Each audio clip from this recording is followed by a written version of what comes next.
I'm Mark Baer. First, we're going to start with Loran List. Thank you. And I'm going to hold this book up. This is a 55-year retrospective. It's pretty fabulous. Yeah. I describe your work as elegant, sophisticated. You worked strictly in black and white. So before we start talking about you, let's talk about a little about what's special about your work and your process. Well, it's all black and white, and this is a camera that it's a rotoflex, twin lens reflex camera, and I'm very interested in people.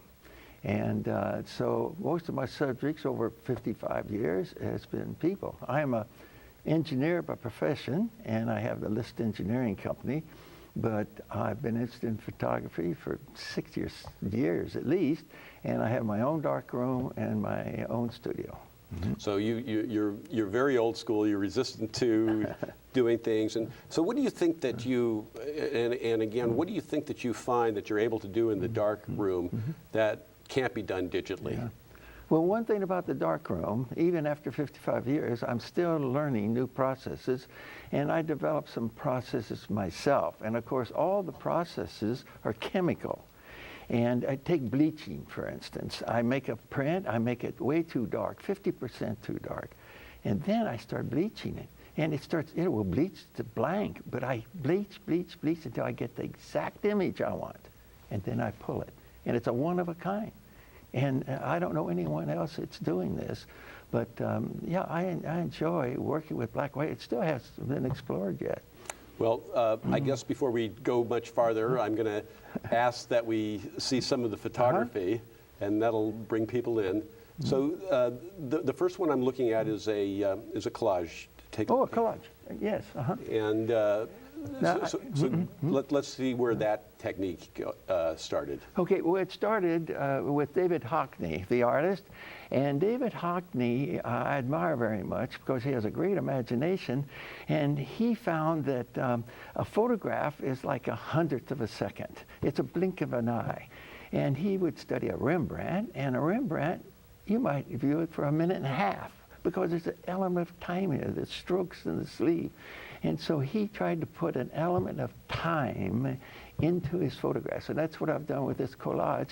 This collage, it's the opening of the market and the closing of the market. That's about 3 or 4 hours. That photograph took 3 or 4 hours. You can study it, and you're looking at 3 or 4 hours. And I find that exciting for the viewer. Now, I know the difference.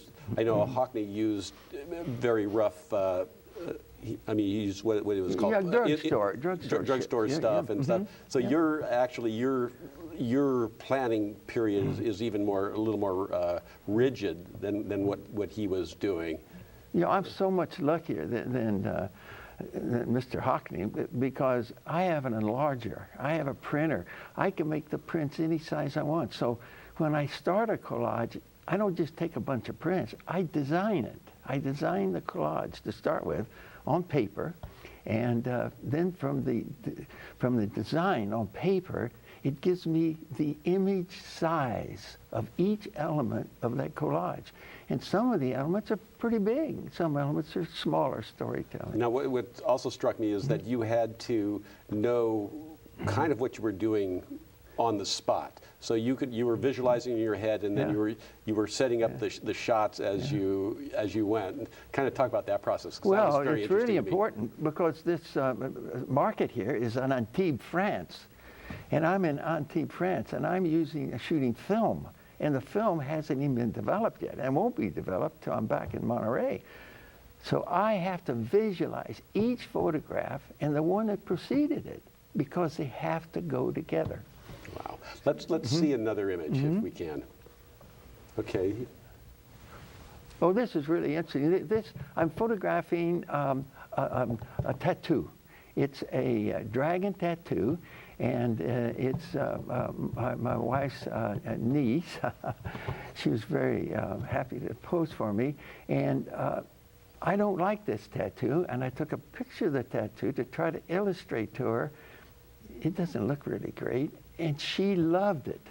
So you can't win, Mark. It's quite beautiful, actually. Oh, thanks, Mark. And you shoot a lot of nudes, and they're very, they're all very timeless. They're all very elegant. You have a good sense of glamour, and also you tend not to use models. You tend to use people you know. And so how did that process start with you? Well, it kind of started right after the war.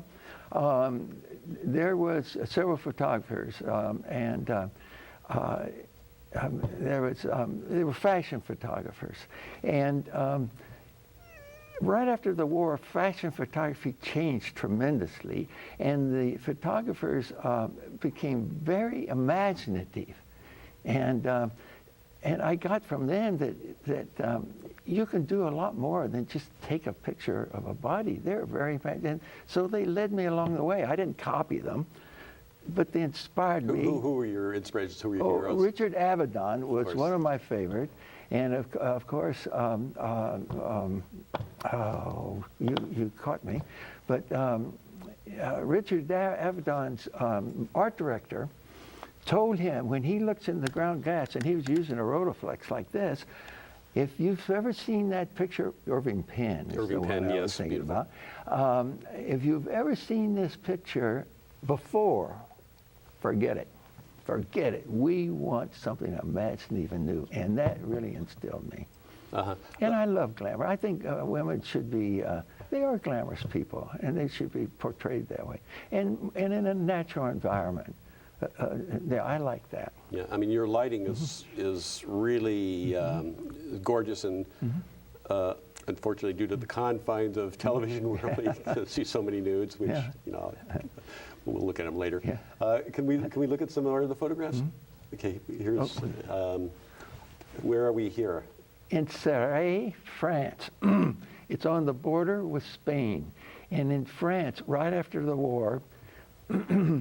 They didn't have a big signpost and you know, big, what do you call them, signs. Yeah. They painted the buildings, okay? And they were fascinated. They paint the whole building. So what has happened, so many of the owners have never taken those advertisements off of the buildings, and they left them all these years. And I love to go photograph them.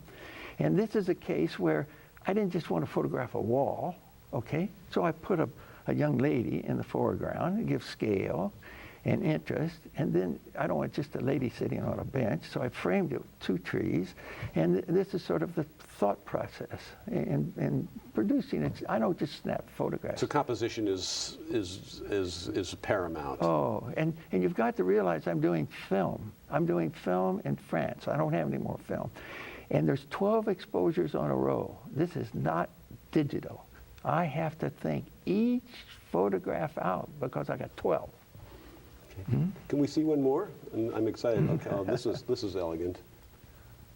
Oh, this I was really fascinated by because I'm on a trip and on vacation, and this young lady went to bed, and instead of putting her clothes in hangers, closets, drawers, or something, she very carefully placed them on the bed, on a towel. And I thought, well, I've never seen that before. It was really elegant. And so it really inspired me. And I like just the shadings of the whites, the grays. I mean, this is what you get in black and white. And well, I'm glad you mentioned that because I didn't want to go into that too much. But this was evening, late. And I can't take this with a digital camera. You see, the digital camera would recognize there's not enough light to give me a flash. Everything's flat. In black and white, I have to put the aperture way down because I need a depth of focus. Okay, I need a depth. That's a small aperture, not much light. So I need lots of light. So I open the light, and what do? I use a tripod. The exposure here is like half a minute to a minute. How many people are going to do that? But that's the way I got the depth of focus. The head is in focus, the garment's in focus. And there's also, it's like the difference between, you know, I love digital photography. I'm all about the new. I care very little about technology. What I look at is the end product. But what I do see with photography coming out of the dark room is that it's akin to me to listening to an LP and vinyl, or the difference between listening to digital music. Yeah. There's something a little hollow, there's this warmth lacking, and there's just something that happens with film in the darkroom that they haven't, as much as they've really made this technology fabulous, there's just this little bit of magic that you still can't quite get. And well, of course, the photographer, this traditional photographer, I can't agree with you. But the main thing about the darkroom and the traditional photography, it's more hands-on. I don't have a machine making my prints. Every print you see, somebody else made it. It's made in a store somewhere, okay? I make all of my own prints. Everything I do is hands-on. Let's see one more if we can. Okay. Oh, I really like this one because one of my favorite photographers before the war is Man Ray. Man Ray, and he specialized in solarization. This portrait has been solarized. And that means while the print is being developed, I turn on the lights. I turn on the lights, and what happens, a lot of the image reverses, okay? And it gives me, you can't do this digitally. You can't turn on the lights, you know what I mean? Because it's a thing I can't control. I mean, how long do I leave the lights on, you see? And so I like each one of my polarized images are one of a kind. And you have serendipity in the process as well. Oh, plus Man Ray was famous for radiograms. Radiogram. Yeah, and he would take a sheet of sensitive paper and he'd throw water on it, and then he would develop that. Well, I did that on the same print. If you notice around the edge of this print, you see elements of drips of water. So I did a double Man Ray. So I want to take a little time before we get, before we run out of time. We won't yet, but we're talking about within the next year doing a show at the Museum of Monterey of your work, and tentatively titled "Glamorous, Sexy Provence, Pebble Beach." Yeah, okay. You live in Pebble Beach. You also spend time in Provence. Yeah. There is a there's a similarity to both places. There's a glamour and elegance, and I think that could be a lot of fun. And I also wanted to segue into this part. Okay. This is the owner of Fandango, and let's tell a little bit about this story, the Bain story. Okay, well, this is Pierre Bain, and he ran Club 19 for 20-some-odd years. He was famous there. And then he started his own restaurant in Pacific Grove called Fandango's, wonderful restaurant. And his family is extremely famous in France.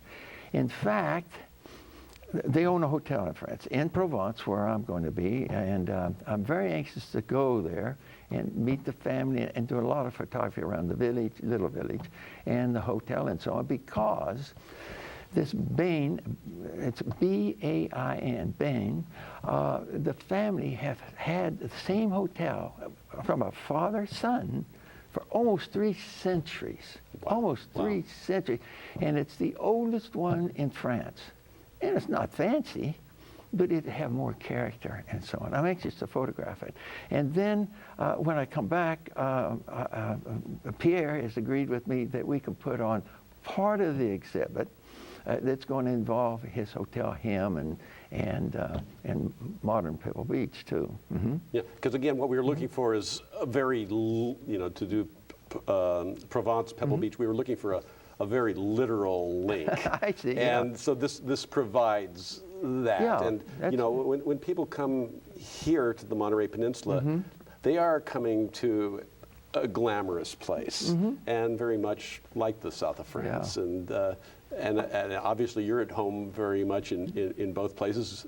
You make both places look like places you'd want to live, which is, I've described your photography to people as it's a world you want to live in. Yeah. That's very kind of you. I appreciate that. When I look into your books, it's you know, there's a few filmmakers, a few photographers, and you see what their creations are, and you say, I could live in that world. And that's something that you've been able to capture some magic that's very appealing. Is there any more of the photographs? No. No? Okay.